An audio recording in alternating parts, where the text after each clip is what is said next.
కబ్జాదారుడు, మీరు ప్రభుత్వ భూముల్ని దొంగ జీవోలు తయారు చేసి ఆక్రమించే ప్రయత్నం చేస్తే మాత్రం అమాయకులు. దీనికి నాకు ఆన్సర్ కావాలి. ఒకటి రాజు గారు, దొంగ జీవోలు ఎవరు తయారు చేశారు అనేది అది నిర్ధారణ కావాలి మొట్టమొదట. అది విచారణలో కానీ దర్యాప్తు బృందాలు కానీ తేల్చాల్సిన అంశం.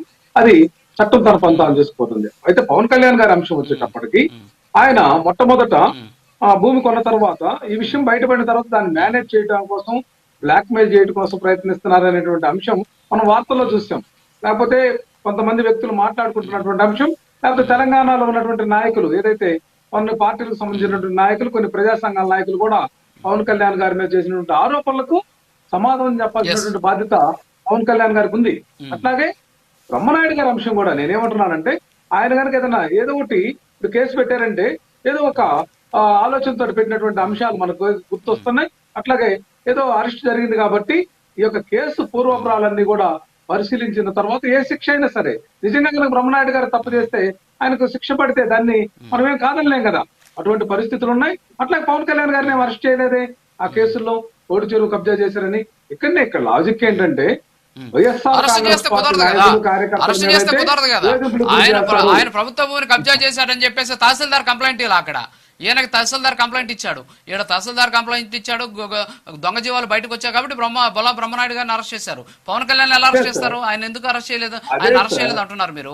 నేను అంటున్నది కబ్జా పౌర్ అనే ముద్ర వేశారు కదా, ఆ ముద్రకి ఆన్సర్ కావాలంటున్నాను నేను.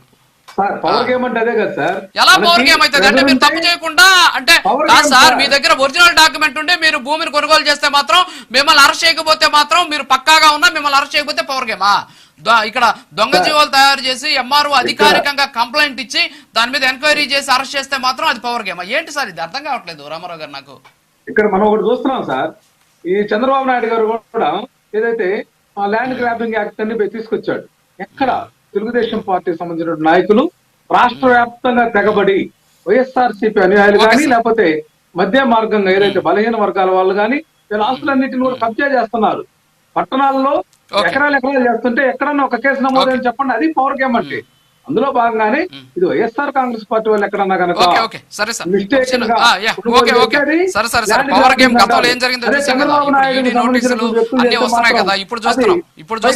చేసుకుంటారు కదండి. ఒక్క నిమిషం సార్, ఒక్క నిమిషం, ఒక చిన్న బ్రేక్ ఉంది, బ్రేక్ తర్వాత కంటిన్యూ చేద్దాం. ఓకే రామారావు గారు, ఒక చిన్న బ్రేక్ ఉంది, బ్రేక్ తర్వాత కంటిన్యూ చేద్దాం. Break please.